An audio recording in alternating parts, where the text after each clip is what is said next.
pessoal do terceiro ano, Oi. tudo beleza com vocês? Mais ou menos, eu não vou mentir. Prof. Charles para mais uma aula. Pô, cara, de novo! Porém, hoje uma aula narrada sem vocês terem que olhar para a minha fuça, face, trazendo uma aula de história, onde falaremos sobre o capitalismo, suas fases e a influência do mesmo no trabalho. Mas antes de darmos sequência, você já se inscreveu no canal? Não sei. Dá aquela conferida, se inscreve e ative o sininho para receber as notificações avisando quando tem vídeo novo. Você ainda pode, se quiser, se inscrever nas redes sociais, principalmente no Instagram da página, onde constantemente sai material de zoeira histórica. E sem mais delongas, bora pro vídeo! Bora! Para começar, iremos contextualizar o capitalismo. Eu sei que alguns podem estar dizendo no momento: eu sei o que é, eu já estudei e blá blá blá blá blá. quer pular essa parte? Pule, azar o seu. Exatamente. Brincadeiras à parte, o capitalismo é um sistema econômico cujo seu objetivo maior é a acumulação de capital. E esse capital não é necessariamente só dinheiro, é qualquer bem econômico que pode ser utilizado na produção de outros bens ou serviços. Já sistema econômico pode ser definido como um sistema com um conjunto de regras que irão reger a economia de algum local. Apesar do nome ser sistema econômico, este interfere não apenas na economia, mas também na política e até na cultura de um povo. A maioria sabe que o sistema econômico predominante no mundo hoje é o capitalismo, mas nem sempre foi assim. Em ordem foram primitivismo e escravismo, não o de escravos negros, mas o de escravos de guerra e de dívida, feudalismo e, por fim, o capitalismo. O capitalismo tem como base a obtenção de lucro através da exploração do trabalhador.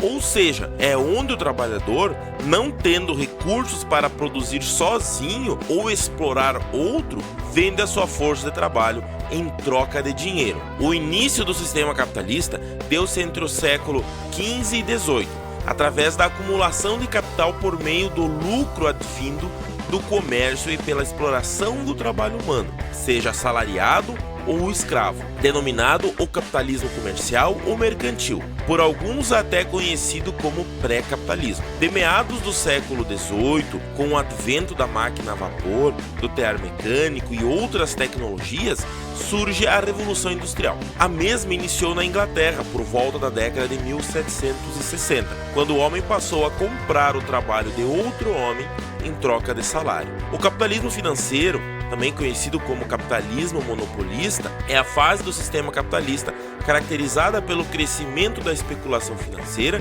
em torno de ações de empresas, juros, títulos de dívidas e outras formas de crédito que se transformam em mercadorias, sendo comercializadas como tais. Porém, veremos sobre essas fases a seguir. Ainda falando em específico do sistema capitalista, ele pode ser caracterizado em três aspectos: propriedade privada ou meios de produção particulares, aonde qualquer um com recursos pode adquirir prédio, um lote de terra, uma fábrica e é seu, podendo gerir o mesmo da maneira que achar melhor.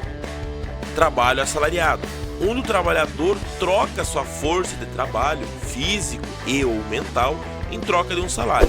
Dessa relação, trabalho e salário, surge a mais-valia, relação entre o valor dos bens produzidos e o valor pago de salário a alguém. Ou seja, a pessoa produz muito mais valor do que ela recebe no final do mês.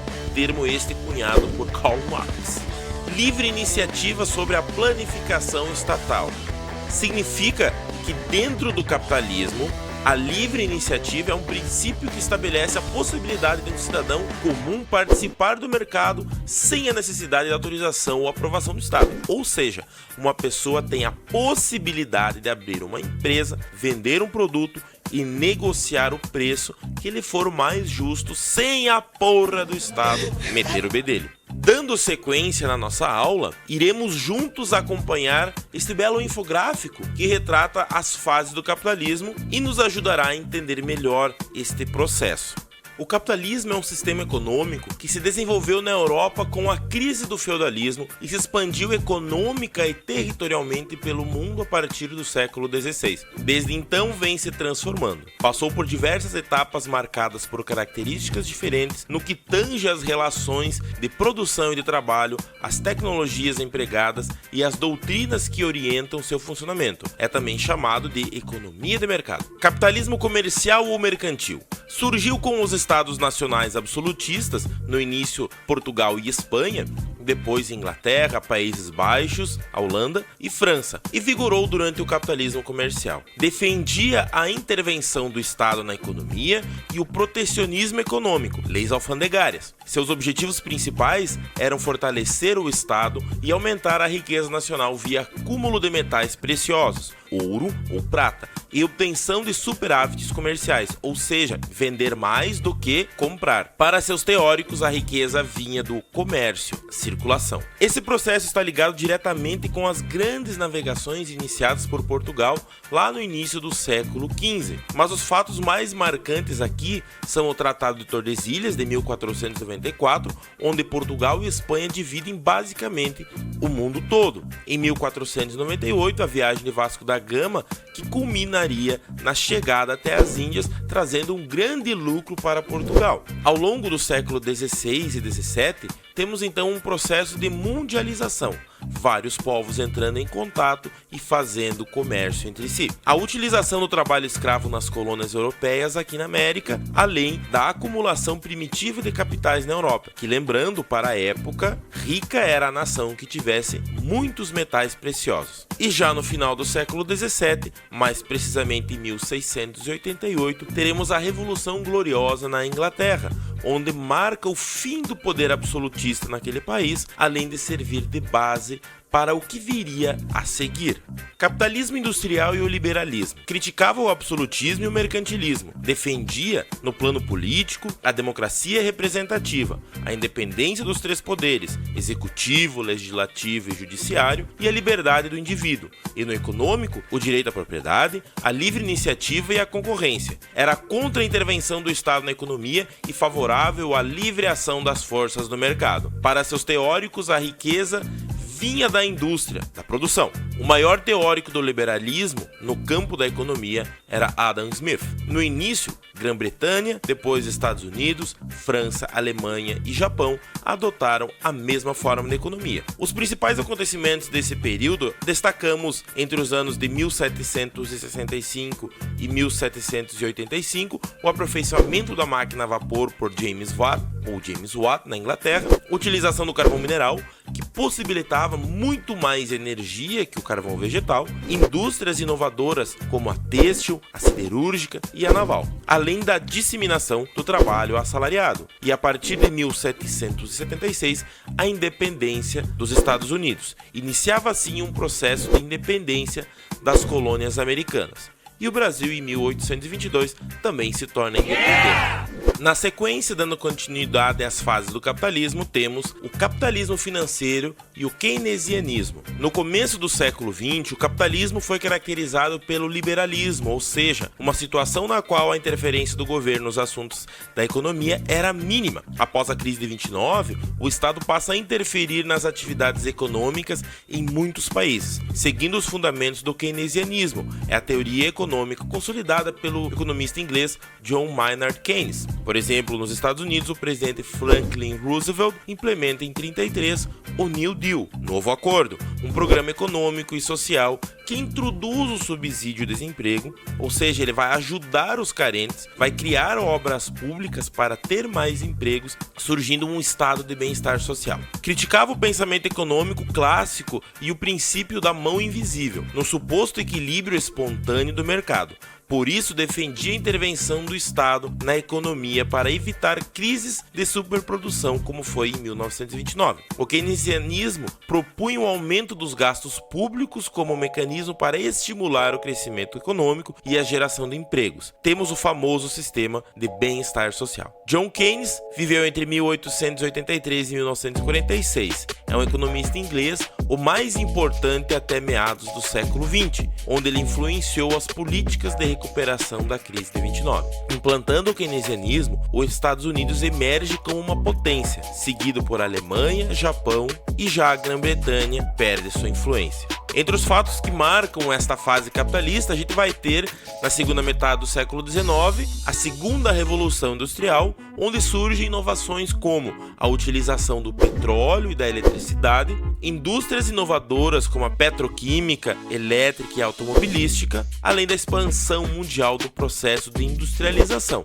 Surgem também os monopólios e oligopólios. Outro fato importante é a implantação do imperialismo, a partilha e a exploração de colônias na África e na Ásia, tanto como fornecedoras de matéria-prima como consumidoras de produtos industrializados. Entre os anos 1884 e 85, temos o Congresso de Berlim, onde a partilha da África e da Ásia pelas potências europeias foi feita de forma diplomática para que não ocorresse um conflito global entre elas. Em 1886 surge o primeiro carro movido a gasolina, produzido por Gottlieb Daimler, na Alemanha. Uma bosta!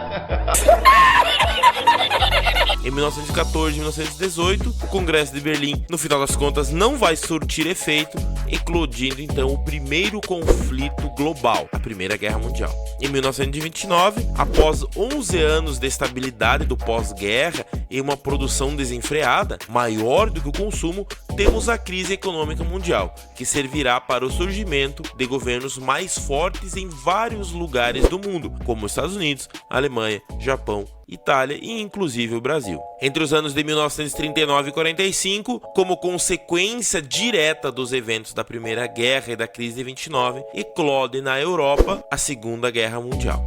No pós-guerra, temos o surgimento de uma nova fase do capitalismo, a qual vigora até os dias de hoje, claro, sendo ela em alguns países mais forte que em outros. Capitalismo internacional e o neoliberalismo busca aplicar os princípios do liberalismo clássico ao capitalismo atual. Diferente daqueles, os teóricos neoliberais não creem na regulamentação espontânea do sistema, visando disciplinar a economia de mercado, aceitam uma intervenção mínima do Estado para assegurar a estabilidade monetária e a livre concorrência. Também defendem a abertura econômica e financeira e a privatização de estatais. Teremos como principais teóricos Alexander Rustov, economista alemão crítico do liberalismo clássico e criador do termo neoliberalismo já em 1938. Milton Friedman, norte-americano, Nobel de Economia em 76, é um dos continuadores das propostas neoliberais. Assessorou os governos como de Ronald Reagan e de Margaret Thatcher, a Dama de Ferro. Estados Unidos se mantém como a principal potência, seguida por Japão e as maiores economias da União Europeia. Nos fatos importantes temos a terceira revolução industrial ou revolução técnico-científica, que em 1946 temos a construção do ENIAC, Electronic Numerical Integrator and Computer, o primeiro computador pela Electronic Central Company. Nice. Nos Estados Unidos. Crescentes investimentos em P&D, pesquisa e desenvolvimento, e assim podendo gerar uma maior agregação de valor aos produtos, ou seja, ocorre quando o consumidor percebe acréscimos nas características do produto que lhe são entregues. Ampliação do meio técnico, científico, informacional. Representa, então, a atual etapa da qual se encontra o sistema capitalista de produção e transformação do espaço geográfico, estando relacionado, sobretudo, à terceira revolução industrial, que, não por acaso, passou a ser reconhecida como revolução científica internacional, cuja implantação manifestou-se de forma mais intensa a partir dos anos 70. Neste momento ocorreu uma união entre a técnica e a ciência, guiadas pelo funcionamento do mercado que, graças aos avanços tecnológicos, expande-se e consolida o processo de globalização. As indústrias inovadoras do período serão a informática, a robótica, as telecomunicações e a biotecnologia. A industrialização chega em países em desenvolvimento e a expansão das multinacionais. A globalização e expansão de capitais produtivos e especulativos. No pós-guerra, a independência das colônias na África e na Ásia e o surgimento de países subdesenvolvidos. Entre os anos de 1980 e 1990, nós vamos ter algumas crises em diversos países. Entre os anos de 1990 e 2000, vamos ter a emergência da China como uma potência e surgimento de outras economias emergentes. Em 1999, teremos a criação do G20, que após as sucessivas crises financeiras na década de 90, visando favorecer a negociação internacional, integrando o princípio de diálogo ampliado, levando em conta o peso econômico crescente de alguns países que juntos representavam na época 90% do PIB mundial e 80% do comércio mundial e 2/3 da população mundial. Em 2008, vamos ter mais uma crise financeira mundial e o neoliberalismo é colocado em xeque, porém mantendo-se ainda na ativa.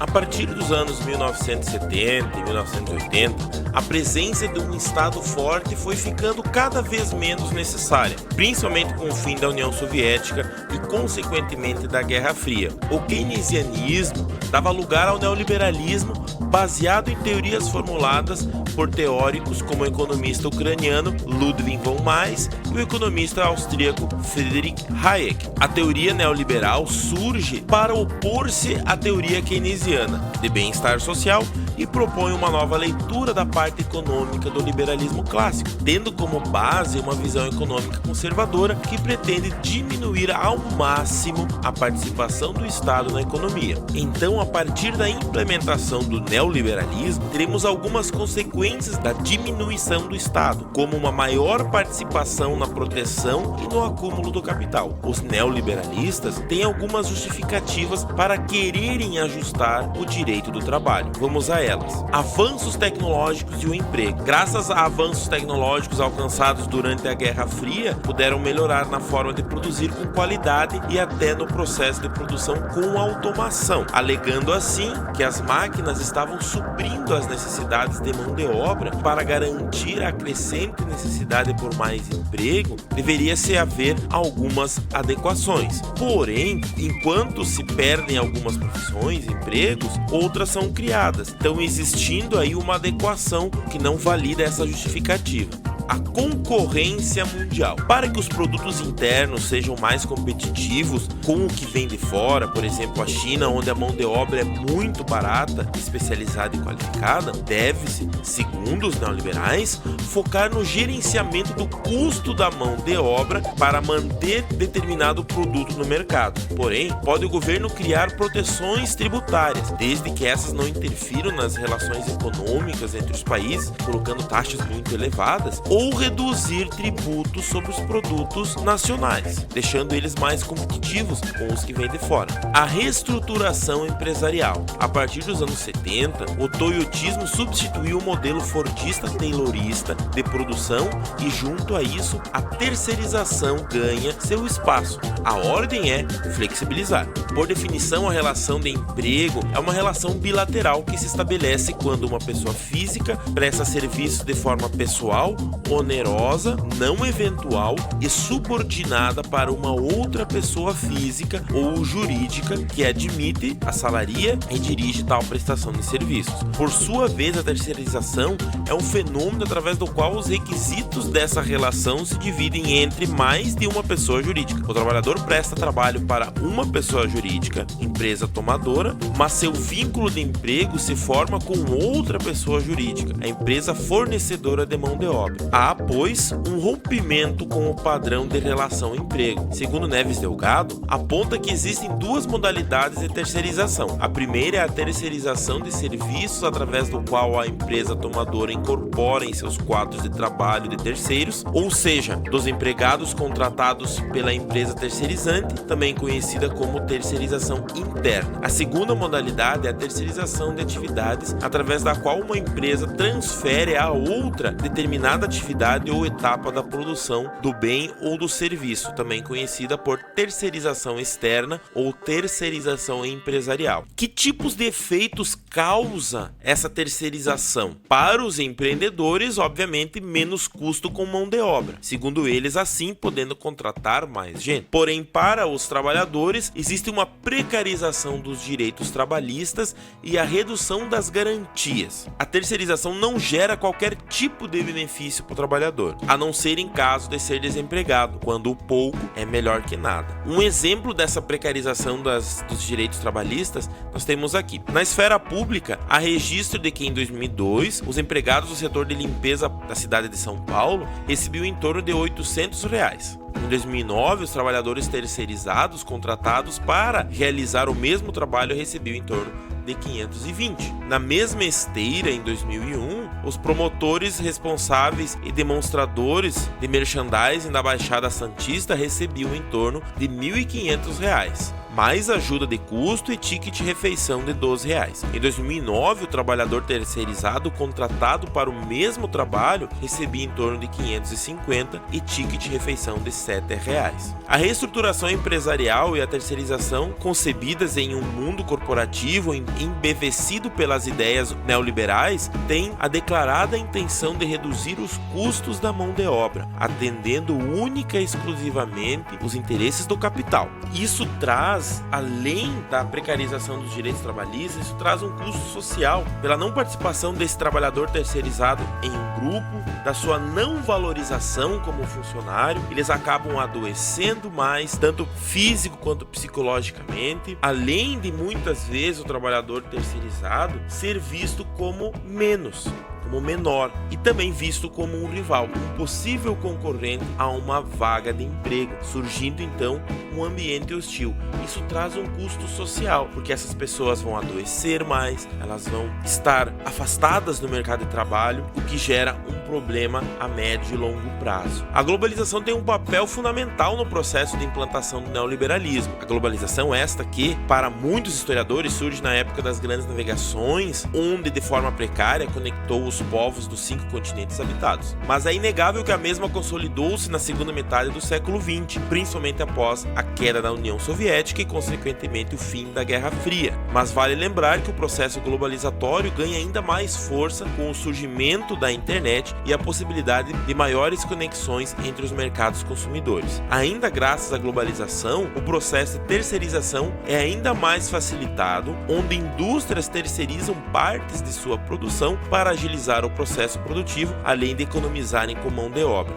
Discursos relativos ao fim dos empregos e da natureza estrutural do desemprego, seja em face da revolução tecnológica, seja em face da concorrência mundial ou então da reestruturização produtiva, tornando necessária a adaptação do direito do trabalho, são apenas mecanismos de convencimento utilizados para tentar desestabilizar o ramo jurídico que impõe limites a um capitalismo sem reciprocidade. Então, isso são meras justificativas dos neoliberais para cada vez pagarem menos direitos aos trabalhadores, terem uma relação direta, sem haver leis que monitorem a adequação desse trabalho.